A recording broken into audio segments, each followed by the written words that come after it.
जय हिंद साथियों। आप सभी का बहुत ही स्वागत है आपके चैनल गाइडेड मैराथन। तो साथियों, आज का हमारा टॉपिक रहने वाला है हिस्ट्री का, जिसमें हम कुछ मोस्ट क्वेश्चन को लेकर आए हैं, जो हम टॉपिक बाय टॉपिक क्वेश्चन को निकालेंगे, पर वो क्वेश्चन निकालेंगे जहाँ से हमारी परीक्षा में पूछे जाते हैं। जैसे कि हमारी यूपी पुलिस की वैकेंसी आने वाली है, एसआई की वैकेंसी आने वाली है, ग्रुप डी की वैकेंसी होने वाली, पेपर होने वाला है, दिल्ली पुलिस की वैकेंसी आ रही है, ऐसी कई सारी वैकेंसियां जिनका पेपर होने वाला है। तो मैंने क्या करा है, मैंने उन्हें मोस्ट क्वेश्चन को निकाला है, जहां से हमारे शॉर्ट तरीके से हमने निकाला है। शॉर्ट में हम उन क्वेश्चनों को क्या करेंगे, पढ़ेंगे। शॉर्ट तरीके से उन क्वेश्चन को पढ़ेंगे जो हमारी परीक्षा में क्या होते हैं, पूछे जाते हैं। मैंने थ्योरी वाइज लिखा है, पर मैंने उन क्वेश्चनों को लिखा है जो हमारे क्या है, परीक्षा में पूछे जाएंगे। मैंने हिस्ट्री के उन क्वेश्चन को मैं chapter by chapter, line by line में निकालता जाऊंगा और आप सभी के लिए पढ़ाऊंगा। आप यहाँ पर देखिएगा, हमारा प्राचीन भारतीय इतिहास के स्रोत हैं, हम उन्हें बारीकी से पढ़ेंगे और बारीकी से पढ़ेंगे, लेकिन हमारे क्वेश्चन को पढ़ेंगे जहां हमारे क्वेश्चन को पूछे जाएंगे। तो चलिए वीडियो को शुरू करते हैं। यहाँ पर क्या होगा, देखिए यहाँ पर आपको पता है भारतीय जो हमारा है भारतीय इतिहास के जनक हेरोडोटस। इतिहास के जनक भैया कौन है? इतिहास के जनक है हेरोडोटस। हेरोडोटस भैया इतिहास के जनक है और इन्होंने हिस्टोरिका नामक पुस्तक लिखी है। जो हेरोडोटस है, इन्होंने क्या लिखा है, इन्होंने इनकी पुस्तक का क्या नाम है? इनकी पुस्तक का नाम है हिस्टोरिका। हिस्टोरिका भैया लिखते जाइए, साथ के साथ लिखते जाइए, अपने नोट्स बनाते जाइए। शॉर्ट तरीके से आपके नोट्स बन जाएंगे। आग का आविष्कार, जो आग थी हमारी, जो हम आग जलाते हैं भैया, चूल्हे में रोटी पकाते हैं, गैस जलाते हैं, इसका आविष्कार कहाँ हुआ था, कब हुआ था भैया? इसका हुआ था पुरापाषाण काल में, आग का आविष्कार हुआ था। एवं जो देखा होगा आपने वाहनों में पहिया लगे होते हैं, उनका आविष्कार कब हुआ था? उनका हुआ था भैया नवपाषाण काल में हुआ था। पहिए का आविष्कार नवपाषाण काल में हुआ था। मनुष्य ने, यहाँ पर देखिए हमने टॉपिक बाय टॉपिक निकाला है। मनुष्य ने सबसे पहले कौन सा पशु को अपना पालतू पशु माना था, बनाया था उसे? तो जो हमारा कुत्ता होता है, मनुष्य ने सबसे पहले उसको लिए अपना पालतू पशु माना था। और क्या हुआ था, और कृषि का आविष्कार, जो हमारे खेती करते हैं उसका आविष्कार नवपाषाण काल में हुआ था। जो हम खेती करते हैं भैया, जो खेती करते हैं भैया, उसका आविष्कार कब हुआ था? उसका आविष्कार नवपाषाण काल में हुआ था। मनुष्य ने सबसे पहले कौन सी धातु को खोजा था? जो हमारी धातु होती है, लोहा है, एल्यूमिनियम है, चांदी भांति जितनी सारी क्या है धातु है, इन्होंने मनुष्य ने कब खोजा था उन्हें? उस कौन सी धातु को खोजा था मनुष्य ने भैया? तावा को सबसे पहले खोजा था। तावा का प्रयोग ही किया भैया, सबसे पहले तावा धातु का प्रयोग किया, उसको ही खोजा। एवं मनुष्य द्वारा प्रयोग किए जाने वाला प्रथम औजार क्या था? जो मनुष्य द्वारा प्रयोग किया गया था पहला औजार क्या था? आपने देखा होगा, पहले जो आदि मानव थे वो क्या करते थे, जंगल में रहते थे। जंगल में रहते थे तब उन्हें आग का आविष्कार कैसे किया? पत्थरों पर रगड़ के आविष्कार किया था। लेकिन उन्होंने कुल्हाड़ी का आविष्कार कैसे किया पता है? कुल्हाड़ी का आविष्कार, उन्हें किसी पेड़ को काटने की जरूरत होती थी या किसी चीज को तोड़ने की जरूरत होती थी, तो क्या करते थे, उन्होंने पत्थर को एक नुकीला बनाया, औजार बनाया, पत्थर को एक नुकीला, एक कुल्हाड़ी के टाइप का माना, और फिर उससे उन्होंने पेड़ पौधे को काटना शुरू किया। तभी क्या हो गया, हमारा कुल्हाड़ी का आविष्कार हो गया। और यहाँ पर देखिए, भारतवर्ष का सर्वप्रथम मूल्य हाथी गुफा अभिलेख में मिलता है। भारतवर्ष का सर्वप्रथम मूल्य हाथी गुफा अभिलेख में मिलता है। और मनुष्य द्वारा बोई गई सबसे पहली फसल कौन सी थी? मनुष्य द्वारा जो बोई गई फसल वो सबसे पहले कौन सी थी? वो क्या थी? जौ की थी। हमारा जो जौ होते हैं, जो यहाँ पर हम होली के टाइम पर होलिका में दहन करते हैं जौ, वो हमारे क्या थी? वही वाली जौ को हम क्या कहते हैं? जौ को एफडी कहते हैं। अब आते हैं भैया हमारे प्रमुख वेद। मैंने देखिए यहाँ पर इसका प्रमुख स्रोत था, मैंने इतने में कवर कर दिया है। इसमें से क्वेश्चन से बाहर नहीं जाते, हमसे ज्यादातर यही पूछे जाते हैं। भैया बताइए कि आग का आविष्कार किस काल में हुआ था? इतिहास के जनक कौन है? हेरोडोटस है, तो उनके द्वारा पुस्तक लिखी हुई बताइए। कृषि पहिए का आविष्कार कब हुआ था? यही सब इसमें से घूम फिर के पूछ लेता है, इससे बाहर नहीं जाता है। और हमारा आता है प्रमुख वेद। प्रमुख वेदों में हमसे क्या पूछा है? मैन टॉपिक पूछा जाता है, तो हमने मैन टॉपिक को ही लिख लिया है। देखिए भारत के प्रथम भारत के सबसे प्राचीन ग्रंथ वेद का शाब्दिक अर्थ क्या होता है भैया? ग्रंथ आप समझते हो, ग्रंथ हमारा कोई पवित्र ग्रंथ होता है तो उसका अर्थ ही क्या होता है? उसका अर्थ ही भैया ज्ञान होता है। हमारे पास कोई ग्रंथ है उसमें क्या होगा?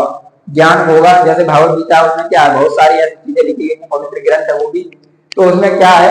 रामायण पवित्र ग्रंथ है भैया, उसमें बहुत सारी ऐसी चीजें लिखी गई हैं जैसे हमें बहुत जानकारी मिलती है, उससे अपने आगे जीवन जीने की कला, बहुत सारी ऐसी चीजें जिससे हमें मिलती है। तो यहाँ पर ये क्या है?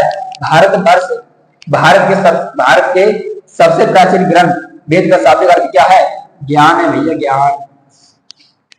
वेदों की संख्या कितनी है? वेदों की संख्या 4 है, यह तो सबको पता है भैया। कौन से है? सबसे पहला होता है ऋग्वेद, फिर होता है यजुर्वेद, फिर होता है सामवेद, फिर होता है क्या? अथर्ववेद होता है। ऋग्वेद में क्या होता है भैया?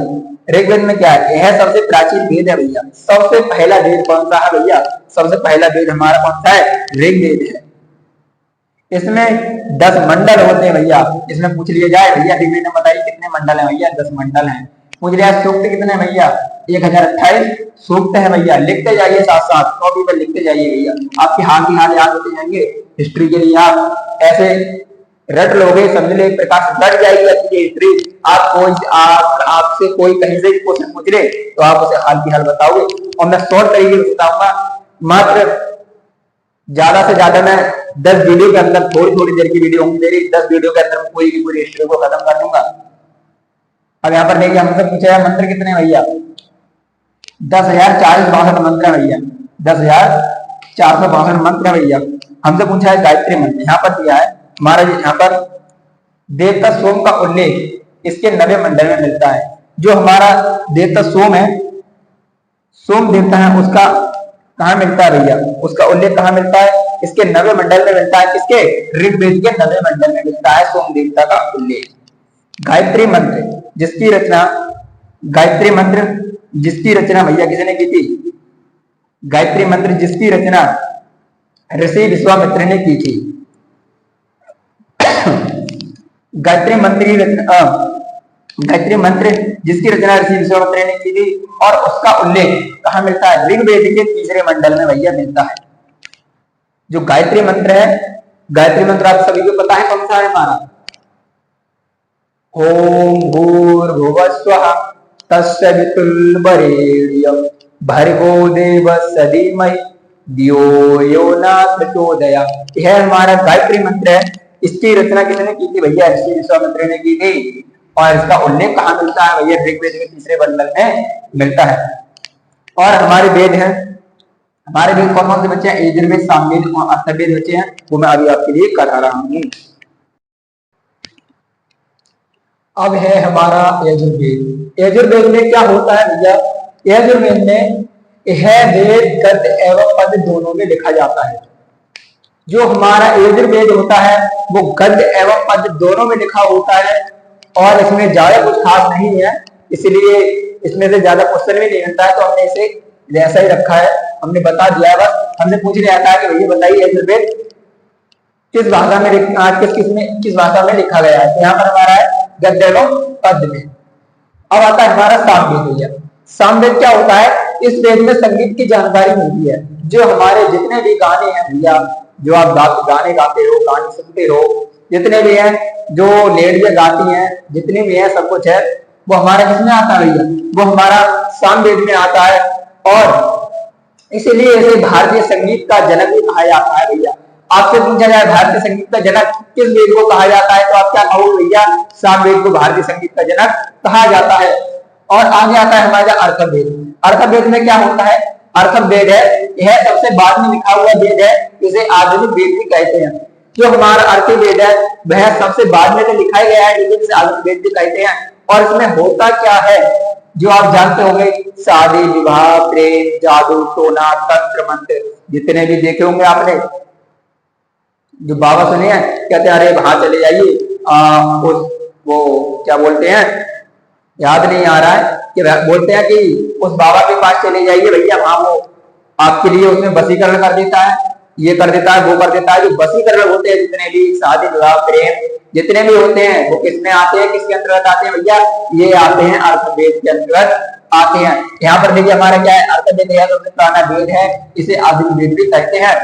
इस वेद में जादू, टोना, तंत्र, मंत्र, चिकित्सा, विभाग तथा त्रिवेद का उल्लेख मिलता है। और हमारा अवतार पुराण, हमारे पुराणों की संख्या कितनी है भैया? हमारे पुराणों की संख्या कितनी है? पुराणों की संख्या है 18। और पुराणों के रचयिता कौन है? जो हमारे पुराण की संख्या तो 18, हमें पता है कि 18 है, लेकिन इसके रचयिता कौन है? इसके रचयिता हमारे लोहमत ऋषि और उनके पुत्र कौन है? उग्र शिवाजी हैं। लिखते जाइए भैया, साथ ही साथ बहुत ही शॉर्ट है, आपकी परीक्षा में बहुत ही काम में आने वाला है भैया, जो भी पेपर देने जाएगा। अर्थशास्त्र के लेखक कौन है भैया? अर्थशास्त्र के लेखक हमारे कौन है? चाणक्य है भैया। चाणक्य को हम क्या कहते हैं? चाणक्य को हम विष्णुगुप्त भी कहते हैं और कौटिल्य भी कहते हैं। चाणक्य 3 नाम है भैया, चाणक्य, विष्णुगुप्त और कौटिल्य, के नाम से भी जाना जाता है। राजतरंगिणी है हमारी यह पुस्तक, इसमें क्या है? कश्मीर के जो राजा है उनका उल्लेख है। और इसकी रचयिता कौन है भैया? राजतरंगिणी के लेखक है भैया कल्याण है। और इस पुस्तक में कश्मीर के राजाओं का क्या होता है? इतिहास का इतिहास है इस पुस्तक में, इतिहास की जानकारी मिलती है भैया। और यहाँ अष्टाध्यायी की पुस्तक के लेखक कौन है? इसके पाणिनि है और यह संस्कृत व्याकरण की पुस्तक है। अगले टॉपिक में अब हम कवर करेंगे, अब हम करेंगे हमारा है हड़प्पा सभ्यता, सिंधु घाटी की सभ्यता। तो चलिए हम इसे रब करते हैं। देखिए अभी तक हमने तो वेद पढ़ा था, लेकिन अब हम सिंधु घाटी या हड़प्पा सभ्यता को पढ़ेंगे। जो हमारी सिंधु घाटी की सभ्यता है, हड़प्पा की सभ्यता है, अब उसके बारे में हम जानकारी देंगे। तो वहां भी हमने यार इतिहास से लेकर यहाँ तक हमने सारी की सारी सिंधु घाटी सभ्यता, हड़प्पा सभ्यता को हमने क्या कर दिया? खत्म कर दिया भैया। अभी हम क्या पढ़ रहे हैं? अभी हम शॉर्ट तरीके से पढ़ रहे हैं, इसके मोस्ट क्वेश्चन निकालने हैं। आगे क्या करेंगे? इसके बाद हम क्या करेंगे? रिवाइज के लिए हम क्या करेंगे? पूरी थ्योरी वाइज करेंगे, पूरा लॉन्ग करके पढ़ेंगे इसे। इससे का आपके सारे जितने सारे कंटेंट है, जो आपको जितने सारे क्वेश्चन बनते हैं, जो पूछे जाते हैं परीक्षा में, सारे के सारे आप कवर कर पाएंगे। और अभी यहाँ पर हमने वो क्वेश्चन को निकाला है जहाँ हमसे क्वेश्चन ज्यादातर परीक्षा में पूछे जाते हैं, लेकिन हमें बेसिक से जानकारी देनी चाहिए, तो इसी वजह से हम आपके लिए वो क्लास बाद में लगाएंगे। तो अभी चलिए हम इसको शुरू करते हैं। यहाँ पर क्या हुआ है? हमारी सिंधु घाटी सभ्यता या हड़प्पा सभ्यता है हमारा यह टॉपिक, इसका तीसरा टॉपिक रहने वाला भारतीय प्राचीन इतिहास से है। कौन सा टॉपिक है? यह तीसरा है। वेद के बाद हमने क्या कहा? वेद के बाद हमारी कौन सी आई है? हड़प्पा सभ्यता आई है। तो यहाँ पर देखिएगा हमारे इसमें क्वेश्चन हमारे कैसे बनते हैं भैया। इनसे पूछा गया है कि सिंधु घाटी सभ्यता का काल कब तक चला था भैया, कब तक रहा था? तो हमारा क्या है? 2500 से लेकर 1750 ईसा पूर्व तक हमारा हड़प्पा सभ्यता का काल रहा था, सिंधु सभ्यता का काल रहा था। सिंधु सभ्यता की खोज भैया किसने कहा, क्या किसने की थी? तो हमारे सिंधु घाटी की सभ्यता थी दयाराम साहनी, जो राय बहादुर दयाराम साहनी, इन्होंने हमारी क्या की थी? सिंधु सभ्यता की खोज की थी। सिंधु सभ्यता का बंदरगाह भैया हमारे लोथल को माना जाता है। जो लोथल है उसे सिंधु सभ्यता का क्या माना जाता है भैया? बंदरगाह माना जाता है। यदि सिंधु सभ्यता की लिपि, सिंधु सभ्यता है हमारी, जो उसकी लिपि क्या है? सिंधु घाटी सभ्यता की लिपि है भावात्मक और चित्रात्मक है। यह लिपि दाएं से बाएं लिखी जाती है भैया, यह उल्टी लिखी जाती है, जैसे हमारी उर्दू लिखी जाती है ना, उल्टी इधर से लिखते हैं, हम बैक करके चलते हैं, कैसी हमारी क्या है? यह लिपि हमारी उल्टी लिखी जाती है, दाएं से बाएं लिखी जाती है। हमारा दाएं हाथ है और ये हमारा बाएं हाथ है, इधर से इसको लिखते चलते हैं। और आगे है हमारा मोहनजोदड़ो से एक कांस की, जो कांसा जानते हैं, कांसा, उससे हमारी क्या हुई? कांस की एक नृत्य की विधि थी। एम जुते हुए खेत के साथ हमें काली गंगा से मिले। जो हमारा जुता हुआ खेत होता है, अब तो हम जानते हैं खेत जोते हैं, लेकिन पहले कहाँ से मिला था भैया? ये काली गंगा में सबसे पहले खेत जुता हुआ मिला था, तभी से हमें वहां से एक साक्ष्य मिल गया भैया खेत को जुताई करी जाती है। मोहनजोदड़ो से प्राप्त सबसे बड़ी इमारत कौन सी है? जो मोहनजोदड़ो है वहां से सबसे बड़ी, देखिए भैया भारत का सबसे प्राचीन नगर मोहनजोदड़ो है, और इसे प्रत्येक रहता है। हमें मोहनजोदड़ो से एक हमारे काली गंगा से प्राप्त हुए। मोहनजोदड़ो से प्राप्त सबसे बड़ी इमारत कौन सी है भैया? अन्नगार एक इमारत है, वो सबसे बड़ी इमारत है भैया। और यहाँ अग्निकुंड लोथल एवं काली गंगा से प्राप्त हुआ है। जो अग्निकुंड है हमारा, अग्नि होती है भैया, वो लोथल और काली गंगा से प्राप्त हुआ है। और काली गंगा का अर्थ क्या होता है भैया? काली चूड़ियां। काली चूड़ियां तो आप जानते हैं भैया, चूड़ियां तो कोई नहीं जानता, सब जानते हैं भैया। चावल के साथ भैया कहाँ से मिले थे? जो हमारा चावल आज हम धान की खेती करते हैं भैया, तो हम कहाँ से मिले थे भैया? चावल के साथ हमें लोथल से प्राप्त हुए थे। और यहाँ पर क्या हुआ है? हमारा सिंधु सभ्यता के लोग मृत देवी या मातृ देवी की पूजा करते थे, लेकिन पशुओं में कुंवर वाले सांड की पूजा करते थे। आप देखो भैया सांड आ गया, भाग गया भैया, तो भाई कुंवर वाले सांड की पूजा करते थे पहले। भारत का सबसे प्राचीन नगर मोहनजोदड़ो था, जिसे मृतकों का टीला भी कहा जाता है। तो यहां से लेकर हमने हमने देखी पहले भारत का नॉर्मल स्रोत लिया, इतिहास का थोड़ा स्रोत लिया, इसकी जानकारी दी थी उसमें कि बताइए भारत के इतिहास के जनक कौन है, तो हमने बताया था। उसके उम्मीदवार पुस्तक लिखी कौन सी है, ऐसे मैंने कई सारे ऊपर टॉपिक निकाला था। उसके बाद में क्या किया था, उसके बाद में लिया था हमने वेदों को लिया था, वेदों की जानकारी दी थी। और उसके बाद में क्या लिया था हमने, अब लिया है सभ्यता, हड़प्पा सभ्यता। अब इसके बारे में टॉपिक बाय टॉपिक को पढ़ते चलेंगे, शॉर्ट तरीके से पढ़ेंगे जिससे हमारे मौजूद क्वेश्चन निकल आए। उसके बाद में लॉन्ग देखेंगे। आज की वीडियो में इतना ही, मिलते हैं अगली वीडियो में, तब तक के लिए जय हिंद, वंदे मातरम।